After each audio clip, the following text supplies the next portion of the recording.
Hey everyone, how's it going? So do you have epoxy flooring in your garage and you have damage like this, whether from parking your vehicle over time or dropping something that cracked your clear coat?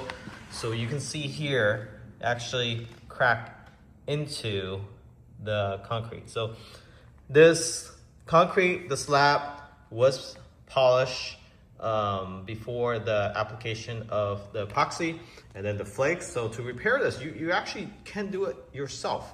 So you don't need to hire anybody to resurface or redo the whole garage. So all you need to do is purchase these items here. So you have the epoxy resin, which really this is all you need. The concrete been polished. You can buy epoxy and kind of sand it down if you like, but what I'm gonna do is very simple. I'm just gonna clean the surface. I got these similar flakes, and then I'm gonna flake it after I wipe it down. So I'm gonna wipe this down first with some isopropanol, so just rubbing alcohol.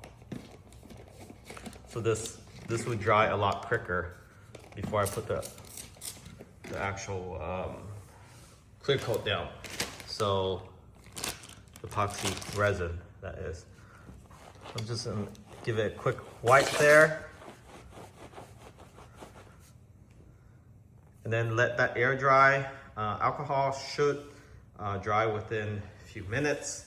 And then I'm gonna do this side here as well too. So just gonna spray. And you want this completely dry, so using alcohol is the best way to do it.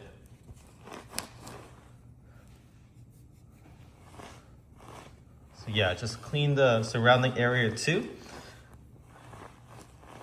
so it doesn't lift back up. All right, so those are areas that I'm gonna fix, and likely this is due to where the tire mark is usually sitting on. We park heavy vehicles, even if not heavy vehicles, over time, it just cracked through the clear coat and then it just eats it up. Still a little wet, so I'm gonna let it dry. But this is the epoxy resin.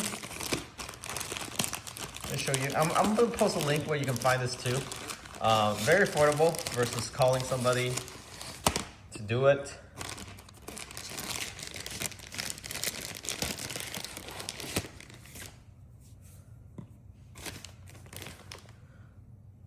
So this professional grade, mix this two together essentially, and then you let it self-settle.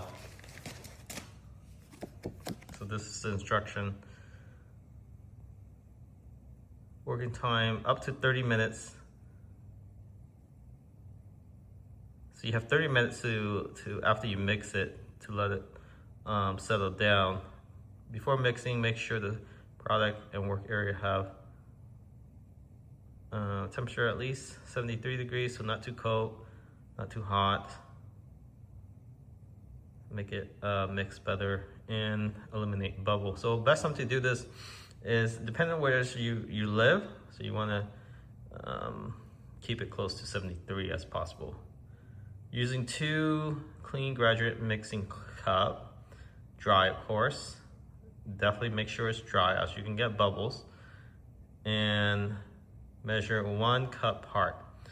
A resin to 1 cup part B hardener. 1-to-1 ratio. Pretty straightforward, right? And it's also extremely important that the product be measured accurately and mixed thoroughly. So you want to, the best way to do it is just mix both of them together in a small little bucket or bowl that you can toss away.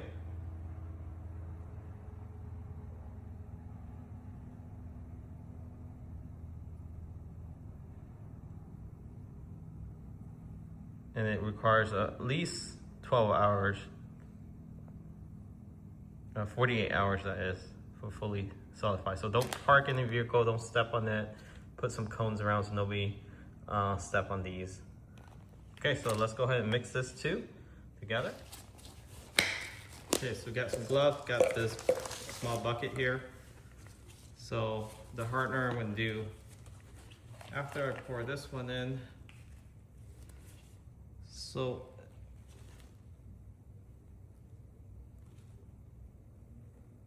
you can see the resin, there's a little bit more resin. Use a little fork here to open up a hole, because I don't want to open up the whole thing, just in case I need this in the future. So I'm actually not going to do the whole bottle.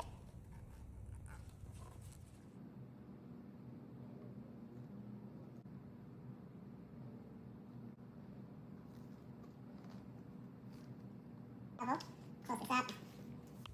Now the hardener.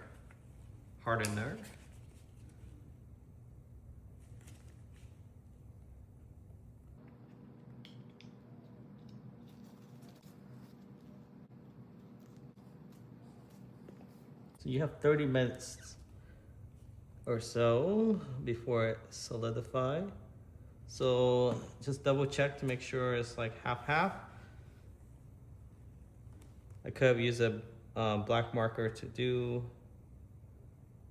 it, to make a line between the two, but this should also work. Okay, looks good to me.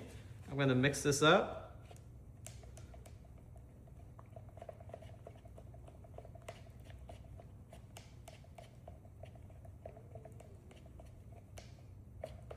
So mix this up really well.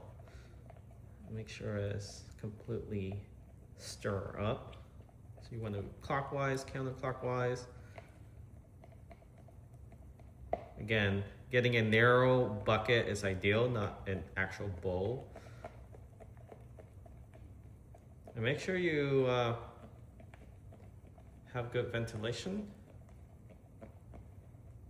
So I'm using a fork, so you know I'm getting through all the bubbles, if there is any, but it should settle and go to the top once you pour it. But the more you mix, the better.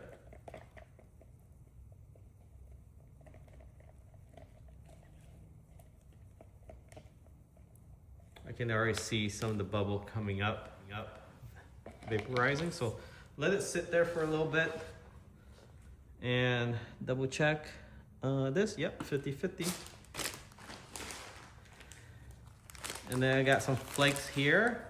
So yes, ideally you want to paint this with a little epoxy, but I'm not gonna do that. It's just a small area. So I'm just gonna put the flake on here. But yeah, you should paint it. Ideally, that's what you wanna do.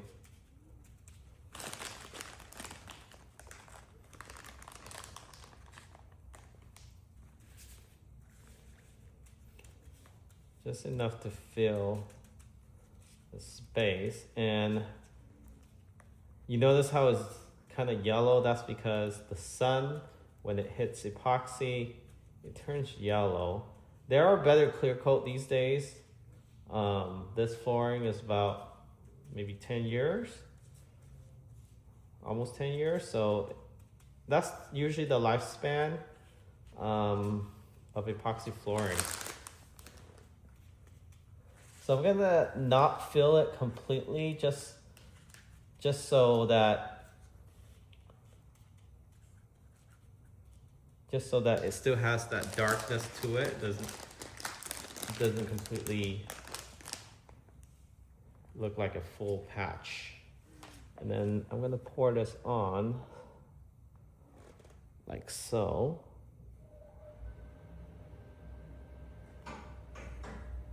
And then I want to slowly pour it to get the edge in. You want to start in the middle, and then it's going to settle. So it settles in about half an hour or so.